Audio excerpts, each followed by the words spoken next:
Everyone, my name is Eric Smith, and this presentation summarizes much of Chapter 7 in our textbook.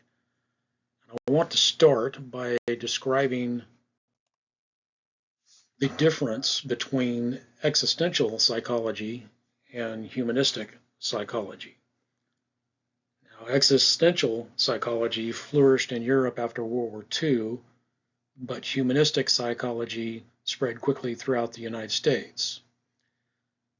Existential psychology never became popular in the US, and in a similar way, humanistic psychology never became very popular in Europe.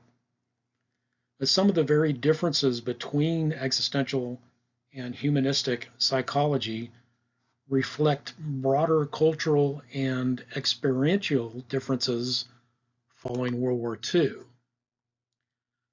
Now, many of the same questions that existentialism dealt with, such as questions of death and existential meaning and of existential purpose, meant that people would look more readily to existentialism for answers. For American society, though, the opposite was true, as the U.S. was not a social space to ruminate on death or the meaningless of life. And most Americans held a more optimistic attitude about the future, really a future that rewarded hard work and promised the opportunity to live a positive and happy life. Humanistic psychology is a third force in psychology, and humanism is touted as a reaction both to the pessimistic determinism of psychoanalysis, with its emphasis on the unconscious, and to the behaviorist view of humans reacting to their environment and the way environment shapes their behavior. Although they are very different, psychoanalysis and behaviorism share something in common, as they both focus on what doesn't work about an individual and how to correct it. But humanistic psychology is said to ask a different question: what actually works? And we talk about Abraham Maslow. Now, Maslow argues that the highest level of self-actualization cannot be achieved before all the other needs like physiological, safety, love, and esteem needs are all met. And Maslow is famous for his hierarchy of needs. As the image shows, this pyramid begins at the base level with physiological needs such as breathing, food, water, sleep, followed by safety, which includes security of body, employment of resources, morality of the family, of health and property. The next level of love and belonging includes friendship, family, and sexual intimacy. And this is followed by esteem, which entails self-esteem, confidence, achievement, respect of others, respect by others. And at the peak, we have self-actualization, with questions relating to morality, creativity, spontaneity, problem solving, and a lack of prejudice and acceptance of facts.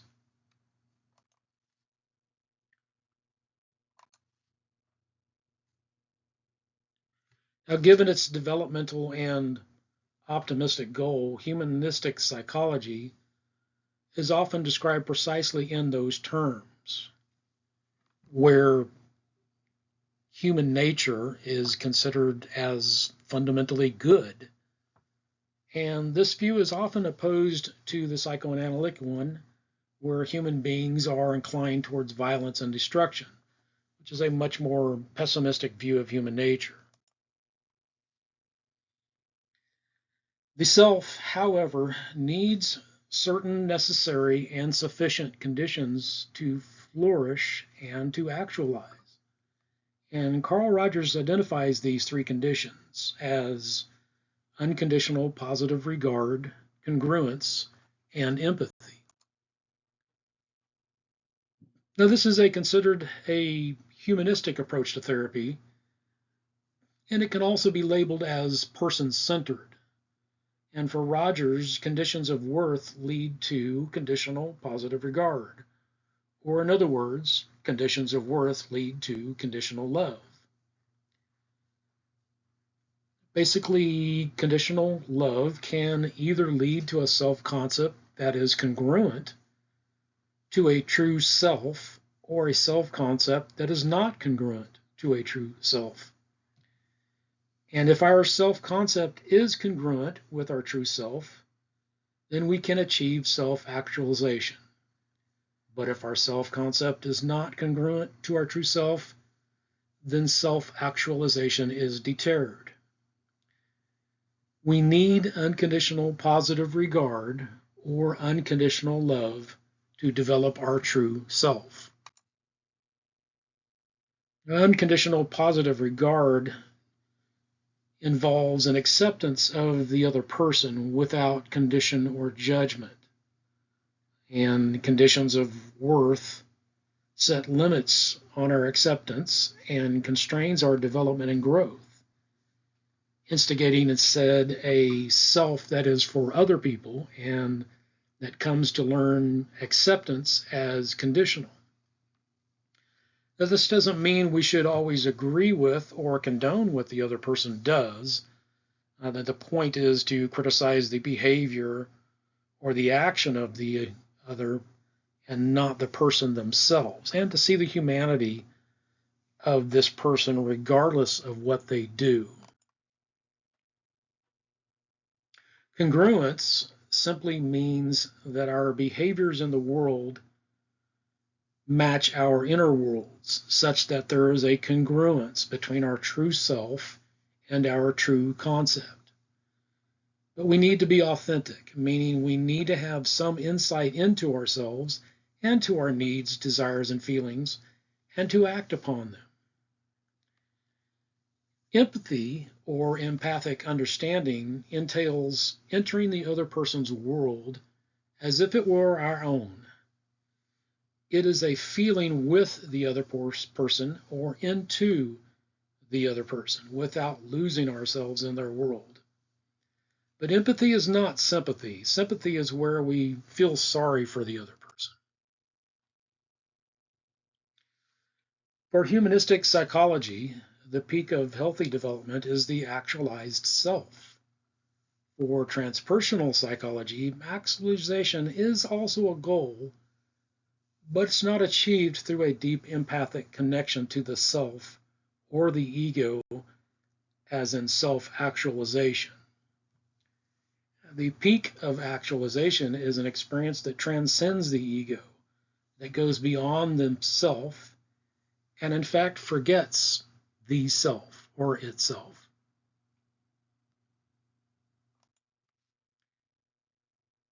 Thus, a person's highest potential is not in knowing the self, but in knowing the world beyond the individual or the personal. This knowledge encompasses wider aspects of humankind and life, psyche, and even the cosmos. There are experiences and different states of consciousness available to us in what Maslow calls peak experiences. And these higher levels of consciousness tend to be identified as spiritual or mystical experiences, but they can also be experienced in a non-religious or secular way. Essentially, the peak experience doesn't have to be literally that experience. It can also be a metaphor for the emotion or the elation or feeling that is produced from that experience. Now, Maslow is considered the founder of both humanistic and transpersonal psychology. And towards the latter years of his life, Maslow increasingly imagined a psychology that could go beyond personal experience and that would be able to direct a scholarly and rigorous attention to the spiritual, mystical, and ecstatic aspects and experiences of human beings, a higher state of consciousness than that's what is attained by individual actualization. And historically, we have tended to associate mystical experiences with religious experiences. William James noted that the mystical experience differed from normal consciousness and these long-forming characteristics. These experiences were ineffable, noetic, transient, and passive.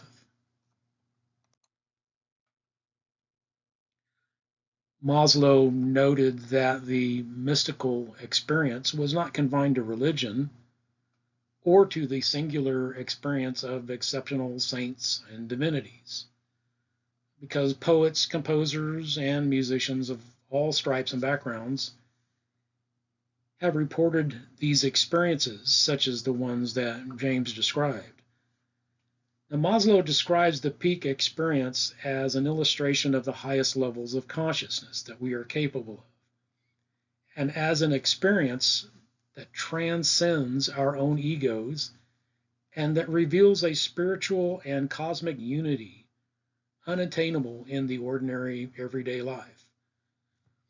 And the characteristics of a peak experience can include strong and deep emotions, akin to ecstasy. So some of the characteristics of peak experiences are perceptual and sensory experiences. They are heightened to an unusual or spectacular degree. Peak experiences are also quite memorable. These experiences are outside of words or language, meaning that they are difficult to describe in words. The peak experiences are often transformative and changes people. There's a sense of harmony or unity with the universe or a oneness with nature and the world. And there is a recognition and a profound sense of truth.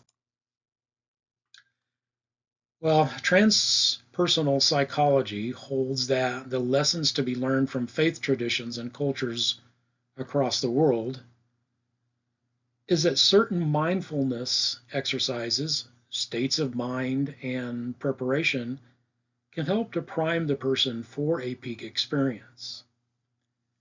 Transpersonal psychology wants to learn from the mystical and spiritual experiences of all religious traditions, and as such, it emphasizes the whole and is very inclusive of contemplative traditions and insights from all over the world. Optimal mental health in transpersonal psychology goes beyond just the comfort of the self or the absence of symptoms. It is also an extension towards others and the world.